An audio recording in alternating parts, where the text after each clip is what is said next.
چنانچہ یہ آیت نازل ہونے کے بعد صحابہ اکرام کا طرز زندگی کیا تھا، یہ بات قابل غور ہے میرے دوستوں، اور صحابہ کے اس طرز زندگی سے ہمیں اپنے آپ کو سدھارنا ہوگا کہ ہم بارگاہ رسالت کے ادب کے تقاضے کتنے پورے کرتے ہیں، اور یہ صحابہ اکرام علیہم الرضوان کتنا حضور کی بارگاہ کا ادب کیا کرتے تھے۔ چنانچہ سماعت کیجیے، کنز العمال شریف کتاب الاذکار حدیث مبارکہ ہے، اسی سورہ حجرات کی تفسیر میں یہ والی حدیث پاک آئی ہے۔ چنانچہ سیدنا ابو بکر صدیق رضی اللہ عنہ فرماتے ہیں کہ جب یہ آیت یعنی یہ سورہ حجرات کی یہ آیت نمبر 2 نازل ہوئی تو میں نے عرض کی یا رسول اللہ، اللہ کی قسم آئندہ میں آپ سے سرگوشی کے انداز میں بات کروں گا۔ جیسے کوئی کسی سے سرگوشی کرتا ہے تو کتنی آہستہ گفتگو کرتا ہے، تو سیدنا صدیق اکبر نے کہا کہ یا رسول اللہ اس طرح سرگوشی کے انداز میں آپ سے گفتگو کروں گا کہ کہیں اللہ نہ کرے مجھ سے غلطی سے بارگاہ رسالت کا کوئی ادب جو ہے وہ رہ نہ جائے۔ اسی طرح ترمذی شریف کتاب التفسیر اسی سورہ حجرات کی تفسیر میں ایک اور حدیث پاک موجود ہے۔ حضرت عبداللہ بن زبیر فرماتے ہیں رضی اللہ تعالی عنہ کہ جب یہ آیت مبارکہ نازل ہوئی یعنی یہی سورہ حجرات کی آیت نمبر 2، تو اس کے بعد سیدنا فاروق اعظم رضی اللہ تعالی عنہ کا حال یہ تھا کہ وہ بارگاہ رسالت میں اتنی آہستہ آواز سے گفتگو کرتے تھے کہ بسا اوقات سرور کونین علیہ الصلوۃ والسلام کو بات دوبارہ پوچھنے کے لیے اور سمجھنے کے لیے ان سے پوچھنا پڑتا تھا کہ آپ دوبارہ عرض کیجئے کہ آپ نے کیا عرض کیا، یعنی اتنی آہستہ گفتگو کرتے تھے سیدنا فاروق اعظم اس آیت کے نازل ہونے کے بعد کہ بسا اوقات تو ان کی بات سمجھنے کے لیے ان سے جملہ دہرایا جاتا تھا، انہیں حکم دیا جاتا تھا بارگاہ رسالت میں کہ آپ اپنا جملہ واپس دہرائیں۔ یہ کس لیے تھا؟ یہ اس لیے تھا کہ سیدنا فاروق اعظم اس آیت کے حکم پر عمل کر رہے تھے۔ جب تک یہ آیت مبارکہ کا حکم نازل نہیں ہوا تھا تو صحابہ اکرام کے جو معاملات تھے وہ مختلف تھے، اور وہ بھی کوئی بے ادبی پر نہیں تھے جس طرح منافقین کے تھے معاذ اللہ، لیکن جب آیت نازل ہو گئی تو صحابہ اکرام پورے ادب و احترام کے ساتھ اور سختی کے ساتھ اس آیت پر عمل کرنے لگ گئے۔ چنانچہ ایک اور واقعہ سماعت کیجیے، حضرت انس فرماتے ہیں مسلم شریف کتاب الایمان میں یہ حدیث پاک موجود ہے۔ حضرت انس فرماتے ہیں کہ جب یہ آیت مبارکہ نازل ہوئی تو حضرت ثابت اپنے گھر میں بیٹھ گئے اور اللہ کے خوف کی وجہ سے کہنے لگے تو میں تو جہنمی ہوں، انہیں اللہ کا ڈر تھا حضرت ثابت کو۔ چنانچہ اس وجہ سے وہ کافی وقت تک حضور کی بارگاہ میں حاضر ہی نہیں ہوئے۔ تو ایک موقع پر سرکار دو عالم صلی اللہ تعالیٰ علیہ وسلم نے حضرت سعد بن معاذ سے پوچھا ان کے متعلق، حضرت ثابت سے متعلق، تو انہوں نے عرض کی کہ وہ میرے پڑوسی ہیں، یعنی حضرت سعد نے عرض کی کہ یا رسول اللہ حضرت ثابت تو میرے پڑوسی ہیں اور جہاں تک میری معلومات ہے وہ بیمار بھی نہیں ہے۔ تو حضرت سعد نے حضرت ثابت سے اس بات کا ذکر کیا تو آپ نے کہا کہ یہ آیت مبارکہ نازل ہوئی ہے اور میں تم لوگوں میں سب سے زیادہ بلند آواز والا ہوں تو میں جہنمی ہو گیا ہوں۔ ان کو یہ خوف تھا کہ کیونکہ میری آواز زیادہ بلند ہے، اب میں بارگاہ رسالت میں جاؤں گا تو بلند آواز سے بات کروں گا تو میں تو جہنمی ہو گیا۔ دیکھیے صحابہ کے اندر اللہ کا کتنا خوف تھا اور حضور کی بارگاہ کا کتنا ادب تھا، یہ صحابہ کا عشق رسول تھا۔ اور آج لوگ باتیں کرتے ہیں کہ صحابہ حضور کا ادب نہیں کرتے تھے، یہ معاذ اللہ حضور کے اہل بیت کا ادب نہیں کرتے تھے، یہ کتنی بڑی بے وقوفی ہے۔ جو صحابہ اس آیت کے نازل ہونے کے بعد حضرت ثابت صرف اس ڈر سے حضور کی بارگاہ میں نہیں جاتے تھے کہ میری آواز بلند ہے، کہیں میری آواز بلند نہ ہو جائے، اور میری آواز بلند ہے تو اللہ نہ کرے میں جہنمی نہ ہو جاؤں، اتنا اللہ کا خوف تھا ان کو۔ تو چنانچہ جب ان کا یہ ریزن بارگاہ رسالت میں پیش کیا حضرت سعد رضی اللہ تعالیٰ عنہ نے، تو اس کے بعد قربان جائیے سرکار نے اپنے پیارے صحابی کے لیے کیا فرمایا۔ چنانچہ حضرت سعد بارگاہ رسالت میں حاضر ہوئے اور حضرت ثابت کا یہ پورا ریزن بارگاہ رسالت میں عرض کر دیا، تو چنانچہ پیارے آقا نے ارشاد فرمایا کہ وہ تو جہنمی نہیں بلکہ وہ تو اہل جنت میں سے ہیں۔ یعنی اس موقع پر سرکار نے فرمایا کہ اللہ کے خوف کی وجہ سے میرا یہ صحابی جہنم سے ڈرتا ہے، فرمایا یہ تو اہل جنت میں سے ہے، اللہ تبارک و تعالی نے اسے جنتیوں میں مقرر فرمایا ہے۔ ایک اور حدیث پاک مسلم شریف کتاب الامارہ باب فضل الشہادہ، فرماتے ہیں حضرت نعمان بن بشیر۔ اب دیکھیے صحابہ اکرام علیہم الرضوان اس آیت کے نازل ہونے کے بعد بارگاہ رسالت کا اتنا ادب کرتے تھے، ٹھیک ہے، اور نہ ہی یہ صرف ادب خود کرتے تھے بلکہ لوگوں کو بھی اس پر کتنا فورس کرتے تھے، کتنی تنبیہ کرتے تھے، آپ کو ان واقعات سے پتہ چلے گا۔ چنانچہ مسلم شریف کی یہ حدیث پاک سنیے، حضرت نعمان بن بشیر فرماتے ہیں کہ میں رسول اللہ علیہ الصلوۃ والسلام کے منبر کے پاس موجود تھا اور ایک شخص نے کہا اسلام لانے کے بعد اگر میں صرف حاجیوں کو پانی پلانے کے علاوہ کوئی کام نہ کروں تو مجھے کوئی پرواہ نہیں۔ دوسرے نے کہا اسلام لانے کے بعد اگر میں مسجد حرام کو آباد کرنے کے علاوہ کوئی کام نہ کروں تو مجھے کوئی پرواہ نہیں۔ تیسرے نے کہا کہ اس اللہ کی راہ میں جہاد کرنا تمہاری کہی ہوئی باتوں سے زیادہ افضل ہے۔ یہ تین لوگوں میں گفتگو ہوئی حضور کے منبر کے پاس کھڑے ہو کر، جو کہ روضہ رسول کے بالکل ساتھ میں تھا، یعنی قریب میں تھا۔ حضرت فاروق اعظم رضی اللہ تعالیٰ عنہ نے ان تینوں لوگوں کی یہ باتیں سنی۔ اب دیکھیں یہ تینوں لوگوں دین کی بات کر رہے تھے، یہ تینوں لوگ جو تھے باہم دین کی باتیں کر رہے تھے، اسلام کی اچھی اچھی باتیں کر رہے تھے، لیکن اس کے باوجود سیدنا فاروق اعظم نے کیسا ریئیکشن دیا سنیے۔ سیدنا فاروق اعظم رضی اللہ تعالیٰ عنہ نے ان تینوں لوگوں کو دیکھا اور انہیں سختی سے ڈانٹا اور فرمایا کہ رسول اللہ کے منبر کے پاس بھی اپنی آواز بلند نہ کرو، روضہ رسول نہیں، منبر کے پاس بھی اپنی آواز بلند نہ کرو۔ روضہ رسول تو اس سے تھوڑے سے چند قدم آگے ہے، منبر کے پاس بھی فرمایا کہ یہ حضور کا منبر ہے، خبردار حضور کے منبر کے پاس اپنی آواز بلند نہ کرو۔ اسی طرح ایک اور موقع پر تفسیر ابن کثیر میں اسی آیت کے تحت یہ حدیث پاک موجود ہے۔ سیدنا فاروق اعظم نے مسجد نبوی میں، اب دیکھیے پہلے آپ نے منبر رسول کا واقعہ سنا، اب مسجد نبوی کا واقعہ سنیے۔ مسجد نبوی میں سیدنا فاروق اعظم رضی اللہ تعالیٰ عنہ نے دیکھا کہ دو لوگ بلند آواز سے گفتگو کر رہے ہیں، تو سیدنا فاروق اعظم ان کے پاس آئے اور فرمایا کیا تم جانتے ہو کہ کہاں کھڑے ہو؟ پھر ارشاد فرمایا کہ تم کس علاقے سے تعلق رکھتے ہو؟ ان دونوں نے عرض کی کہ ہم تو طائف کے رہنے والے ہیں۔ ارشاد فرمایا، سیدنا فاروق اعظم نے فرمایا اگر تم مدینے کے رہنے والے ہوتے تو یہاں آواز بلند کرنے کی وجہ سے میں تمہیں سزا دیتا۔ اللہ اکبر! دیکھیے بارگاہ رسالت کا ادب دیکھیے اور سختی دیکھیے، پابندی دیکھیے اس کے اوپر کہ تمہیں اس بات کا معلوم نہیں ہے اس لیے معاف کرتا ہوں، لیکن اگر تم اہل مدینہ میں سے ہوتے اور یہ بے ادبی کرتے کہ مسجد نبوی میں بلند آواز سے باتیں کرتے تو میں تمہیں اس کی سختی سے سزا دیتا۔ اور آج ہمارا حال کیا ہے، ہمارے معاملات کیا ہیں دوستوں؟ میں پہلے اس پر تبصرہ کروں، پھر میں تھوڑا سا آگے چلتا ہوں، آپ کے دیگر جو ہے علماء کے اقوال کی طرف میں چلتا ہوں۔ یہ تو میں نے احادیث کی کتابوں سے اور تفسیر کی کتابوں سے صحابہ کے حالات بیان کر دیے کہ بارگاہ رسالت کا ادب صحابہ خود کتنا کرتے تھے اور کرواتے کتنا تھے۔ دیکھیے یہ تو پتہ چل گیا ہمیں روایت سے، لیکن دوستوں کیا یہ روایات صرف سننے کے لیے ہوتی ہیں؟ بالکل بھی نہیں، بلکہ توجہ دیجیے اس بات کی طرف۔ چنانچہ جب یہ صحابہ اکرام علیہم الرضوان بارگاہ رسالت کا اتنا ادب کیا کرتے تھے، خاص کر اس آیت کے نازل ہونے کے بعد، اور ایون کہ نہ صرف آیت کے نازل ہونے کے بعد خود کرتے بلکہ لوگوں سے بھی کرواتے، اور ہمارا حال کیا ہے؟ آج کوئی بندہ اگر مسجد نبوی شریف جاتا ہے، روضہ رسول جاتا ہے، اللہ تعالیٰ سب کو نصیب کرے، بار بار آپ کو، مجھے، ہم سب کو گھر والوں کے ساتھ نصیب کرے۔ ہمارے ہاں عموماً اکثر لوگوں کا یہ حال ہے، جو لوگ نہیں کرتے سبحان اللہ، لیکن جو لوگ کرتے ہیں میں ان کی بات کروں گا کہ کیا کرتے ہیں، مسجد نبوی میں جا کر بھی وہاں پر جا کر بھی بلند آواز سے گفتگو کرنا۔ ایون کہ میں نے خود اپنی آنکھوں سے دیکھا ہے لوگوں کو مسجد نبوی کے صحن میں ہنسی مذاق کرتے ہوئے۔ لوگوں آپ کو شرم نہیں آتی کہ آپ کس بارگاہ میں کھڑے ہو اور آپ کہاں موجود ہو؟ آپ نے قرآن کا یہ حکم نہیں پڑھا؟ اگر نہیں پڑھا تو کیوں نہیں پڑھا؟ کیا آپ کو بارگاہ رسالت کا ان آداب کا نہیں پتہ؟ اور اگر نہیں پتہ تو کیوں نہیں پتہ؟ دنیا جہاں کی چیزیں ہمیں پتہ ہوتی ہیں، جب بتایا جاتا ہے لوگوں کو تو لوگ کہتے ہیں ہمیں نہیں پتہ کہ اس کا معاملہ اتنا حساس ہے۔ بھائی آپ کو دنیا جہاں کی چیزیں پتہ ہوتی ہیں، آپ کو تمام انٹرنیشنل نیوز کی خبر ہوتی ہے، آپ کو پاکستان کی تمام خبروں کی خبر ہوتی ہے، فلاں سیاستدان کے ساتھ کیا معاملہ چل رہا ہے، آپ کو ساری خبریں ہوتی ہیں۔ نہیں خبر ہوتی تو آپ کو دین کی خبر نہیں ہوتی۔ اتنا آپ نے آسان سمجھ لیا دین کو، اور اتنا آپ نے آسان سمجھ لیا حضور کی بارگاہ کے آداب کو۔ آج تک آپ دیکھیے کتنے لوگ ہیں، کتنے لوگوں کے اندر یہ طلب ہوتی ہے کہ وہ خاص کر حضور کی بارگاہ کے آداب سیکھیں، بہت کم۔ ایون کہ جو لوگ مکے مدینے جا رہے ہوتے ہیں ان کی بھی بہت بڑی تعداد ایسی ہوتی ہے کہ وہ عمرے کا طریقہ دیکھیں گے، باقی چیزیں دیکھیں گے، لیکن بہت کم ایسا ہوتا ہے کہ لوگ یہ دیکھ رہے ہوں کہ حضور کی بارگاہ میں حاضری کیسے دینی ہے، مسجد نبوی میں ہمیں کیسے رہنا ہے، مدینہ شہر میں ہمیں اپنے معاملات کیسے رکھنے۔ بہت کم لوگ ہوتے ہیں جو اس چیزوں کی طرف توجہ کرتے ہیں۔ اب جب توجہ نہیں کرتے تو ہوتا کیا ہے؟ مسجد نبوی میں گنبد خضرا کے سامنے کھڑے ہو کر مستی مذاق اور بلند آواز سے باتیں، گنبد خضرا کے سامنے کھڑے ہو کر باقاعدہ پراپر فوٹو سیشن چل رہا ہوتا ہے۔ ادب و آداب کو تو کوئی لحاظ ہی نہیں ہوتا۔ بھائی آپ وہاں پر گئے ہیں، وہاں کی یادگار کے لیے آپ وہاں کی مسجد شریف کی کوئی تصویر لے لیں، کوئی اور اس طرح کی تصویر لے لیں، ٹھیک ہے، ابھی بھی سمجھ میں آتا ہے کہ آپ نے یادگار کے لیے لیے، لیکن ہر دوسرے قدم پہ ہر پلر کے ساتھ اپنی سیلفی، ہر ممبر کے ساتھ، ممبر کے پاس سیلفی، مینار کے ساتھ سیلفی، گنبد کے ساتھ سیلفی، جنت البقیع کے پاس کھڑے ہو کر سیلفی، صحن مدینہ میں سیلفی.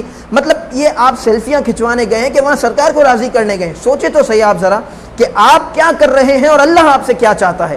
حضور صلی اللہ تعالیٰ علیہ وآلہ وسلم کی بارگاہ میں پھر مزید لوگ کیا کرتے ہیں؟ باب السلام سے بارگاہ رسالت میں حاضری دینے کے لیے انٹر ہوئے. اب آپ جس جگہ پر جا رہے ہیں باب السلام، یہ پرانی مسجد کا علاقہ کہلاتا ہے. یہ وہ مقام ہے دوستو جہاں پر صحابہ کے قدم لگے ہیں.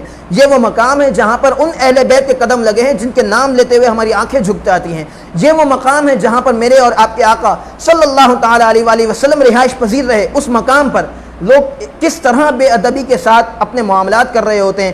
وہاں پر چلتے ہیں اور چلنا تو ادب کے ساتھ چاہیے، لیکن لوگوں کو دیکھا گیا ہے کہ وہاں پر چلتے ہوئے بھی، اس حساس مقام پر چلتے ہوئے بھی اپنی دنیاوی باتوں سے اور اپنے فضول معاملات سے، ہوٹل کے معاملات سے اور کاروان کے معاملات سے اور گروپ کے معاملات سے وہاں بھی باز نہیں آتے. حالانکہ سیدنا فاروق اعظم رضی اللہ تعالیٰ عنہ نے تو ممبر کے پاس کھڑے ہو کر اچھی بات کرنے والوں کو روک دیا کہ تم ممبر رسول کے پاس کھڑے ہو، خبردار یہاں پر بات نہ کرو. یہاں تک کہ دو لوگ مسجد نبوی میں بات کر رہے تھے تو ان کو بھی روک دیا. لیکن ہم کیا کرتے ہیں وہاں پر جا کر بھی؟ اچھا وہاں پر چلے گئے، باب السلام سے انٹر ہو گئے، حضور کی جالی مبارک کے پاس پہنچ گئے. اب جالی مبارک کے پاس پہنچ کر بھی کیا کرتے ہیں؟ جالی مبارک کو پیٹ کر کے سیلفیز لے رہے ہوتے ہیں. الامان والحفیظ. آپ کو سوچنا چاہیے میرے دوستوں، میں نے شروع میں آپ کو مفسرین کا قول بتایا کہ یہ آیت مبارکہ، انشاءاللہ ابھی آگے بھی امام مالک کے اقوال آئیں گے، میں عرض کرتا ہوں آپ کو کہ یہ آیت مبارکہ، اس کا حکم صرف حضور کی ظاہری حیات تک نہیں تھا، بلکہ آج بھی روضہ رسول پر جا کر وہی حکم ہے جو اس وقت تھا اور وہی حکم قیامت تک باقی رہے گا. روضہ رسول وہی مقام ہے جہاں پر حضور کی بارگاہ ہے، اور اس بارگاہ کا ادب جس طرح حضور کی ظاہری وصال میں تھا آج بھی ہے. کہ صحابہ اکرام علیہم الرضوان کا حال تو یہ تھا کہ اتنی آہستہ بولتے تھے کہ سرکار کو بسا اوقات ریپیٹ کروانی پڑ جاتی تھی ان کی بات، اور ہم کتنے بے باک اور بے ادب ہیں کہ جالی مبارک کو پیٹ کر کے سیلفیز لے رہے ہوتے ہیں. الامان والحفیظ. کہ یہ بارگاہ رسالت کا ادب ہے. ابھی میں آپ کو امام مالک کا ایک واقعہ سناؤں گا تو آپ کو اندازہ ہوگا کہ جالی مبارک کو پیٹ کرنا ان کے نزدیک کتنا برا عمل تھا، اور وہ کتنی زیادہ اہمیت دیتے تھے کہ بندہ جالی مبارک کی طرف اپنا رخ رکھے. لیکن ہمارا کیا حال ہے؟ وہاں پر کھڑے ہو کر اس طرح کی بے ادبی والے معاملات کرتے ہیں.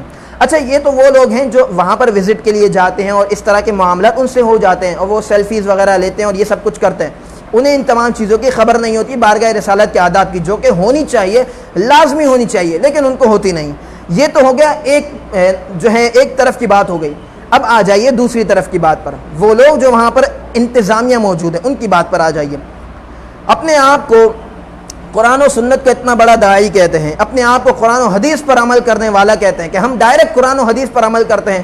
لیکن کتنے بڑے احمق لوگ ہیں کہ قرآن و حدیث پر عمل کرنے کی بات کرتے ہیں اور بخاری کی یہ حدیثیں ان کو نظر نہیں آتی کہ جس میں فاروق اعظم رضی اللہ تعالیٰ عنہ نے، سیدنا صدیق اکبر رضی اللہ تعالیٰ عنہ نے لوگوں کو وہاں گفتگو کرنے سے بھی منع کر دیا. اور ان کو شرم نہیں آتی کہ جالی مبارک کو پیٹ کر کے ایک تو کھڑے ہوتے ہیں بے ادب لوگ، یہ تو کر لی بے ادبی، پھر مزید یہ کہ وہاں پر کھڑے ہو کر اس طرح زور زور سے چیخ رہے ہوتے ہیں جیسے اپنے خود کے گھر میں موجود ہو. حالانکہ وہیں پر جالی مبارک کے اوپر یہی آیت مبارکہ لکھی ہوئی ہے، سورہ حجرات کی آیت نمبر 2 کہ بارگاہ رسالت میں آواز بلند نہ کرو. لیکن آپ دیکھیے جب انسان تعظیم مصطفیٰ سے اپنے آپ کو روک لیتا ہے، تعظیم مصطفیٰ پر آنکھیں بند کر لیتا ہے، تو اتنا اندھا ہو جاتا ہے کہ اسے قرآن کا صریح حکم تک نظر نہیں آتا.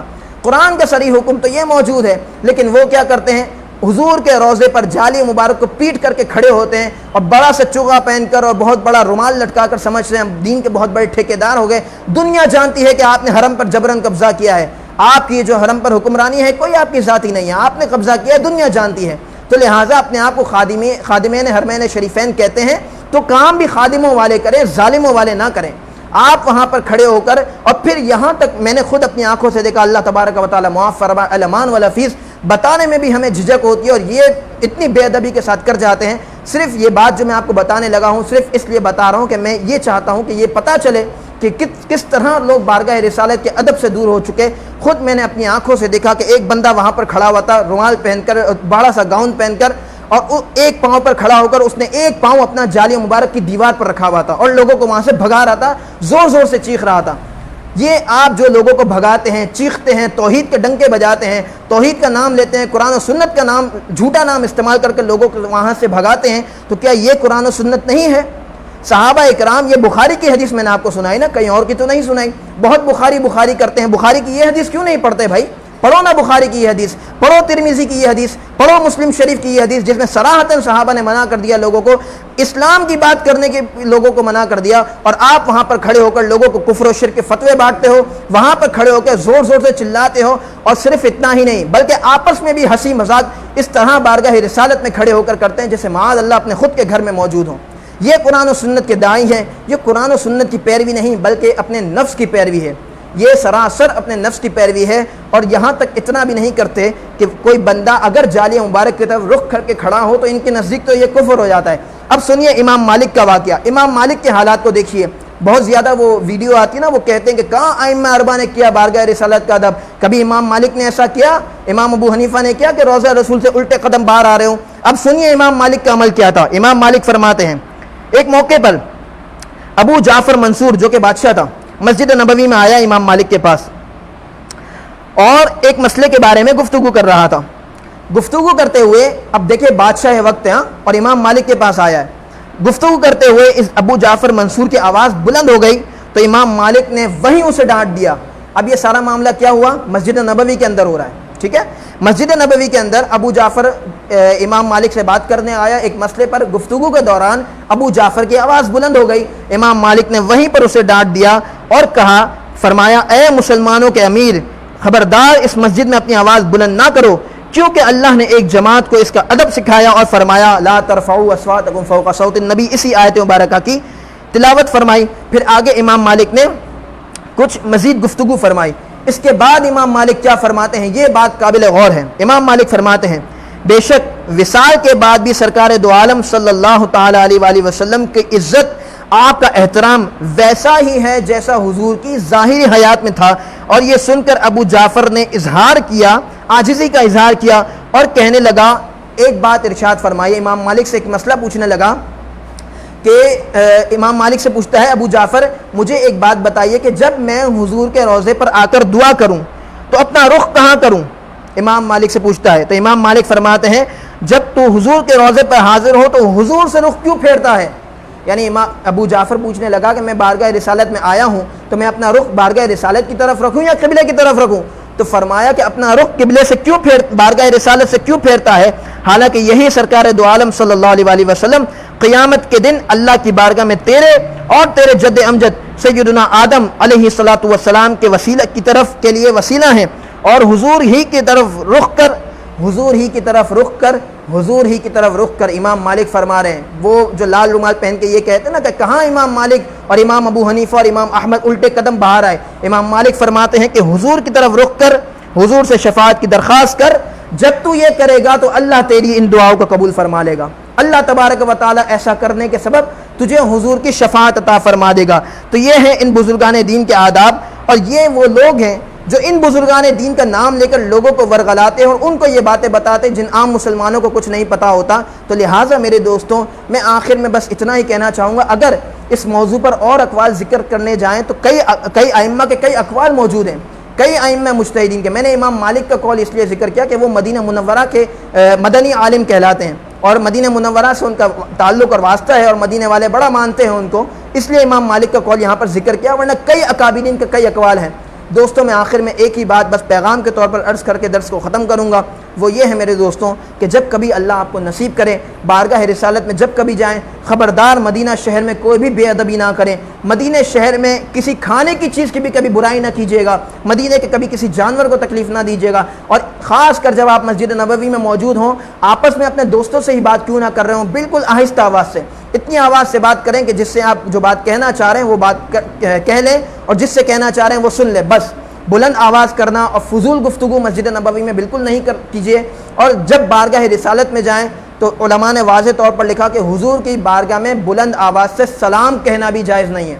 جب حضور کی بارگاہ میں جائیں اپنی نگاہوں کو جھکا کر آہستہ آواز سے سلام حضور کی بارگاہ میں عرض کریں. یہ جمگٹا جمع کر کے مسجد نبوی میں گنبد خضرا کے سامنے ہجوم لگا کر نعرے لگانا اور زور زور سے چلانا پاکستان زندہ باد، نعرہ تکبیر، نعرہ رسالت، لبیک یا رسول اللہ، یہ کرنا بھی جائز نہیں ہے. ہمارے علماء نے سختی سے منع کیا ہے. لہٰذا جن لوگوں نے ایسا کیا تھا، جو ویڈیوز آئی تھیں، ان کو چاہیے کہ اللہ کی بارگاہ میں توبہ کریں. حضور کی بارگاہ میں سلام بھی آہستہ آواز سے کرنے کا ہی حکم ہے.